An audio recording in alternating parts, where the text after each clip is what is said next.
First, joining me now to talk about stories making news today, broadcasters as Maria and Ollie Kendall. Great to see both of you. This is a disturbing story. Two men appear in court in Canada today. They're charged with planning to derail a train bound for the United States. Yeah, and it sort of obviously has some sort of echoes of Boston from 10 days ago. Two relatively young men, both apprehended, I think 24 hours ago, by Canadian police. The suggestion is that there's a train bound for New York from Toronto, and they've been monitored by the Canadian authorities since August last year. So they obviously had a suspicion that there was a plan in the offing, and they were obviously apprehended before this train, if it was that train, departed. Now, what we should point out is that unlike the Boston Marathon bombers who were pursuing a Chechen independence cause, it looks like these two were linked, albeit loosely, to Al-Qaeda. So they'll be in court today, and so I guess we'll maybe find out some information, at least about sort of the next post in the trial.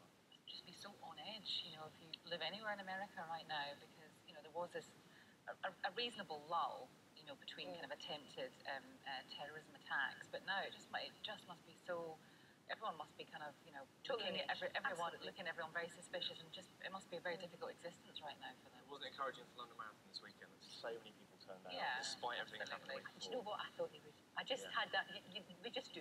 That's how we handle it, the British. It's just carry on, you know. And I understand why they did what they did in Boston and locked it all down and everything. But that sort of reaction, you do wonder sometimes whether that will encourage more. I do hope not. This is a terribly sad story. It's a young student who died after using slimming pills that she bought online. She's on the front page of the Daily Telegraph. I can see her there. Beautiful, beautiful girl. Terribly, terribly sad. Sarah Houston, only 23, a promising medical student. She'd had depression, I believe. She'd suffered from depression, and also had struggled with eating disorders for most of her life. I think it was in particular bulimia, and she thought that these slimming pills could help her. She'd been taking them for some time. We're talking about DMP, which is, it's not illegal apparently, and bodybuilders use it to try to keep slim.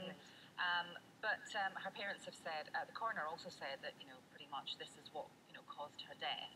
Her parents have said that they would like to see it banned for sale on the internet.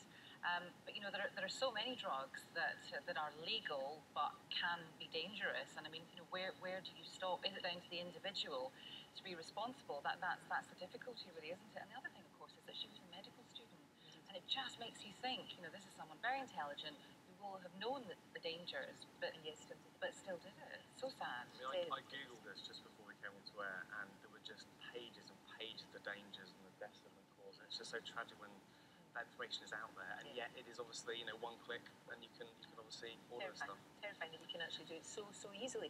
Now, what about this one? It's an interesting idea to ease bed blocking on NHS wards.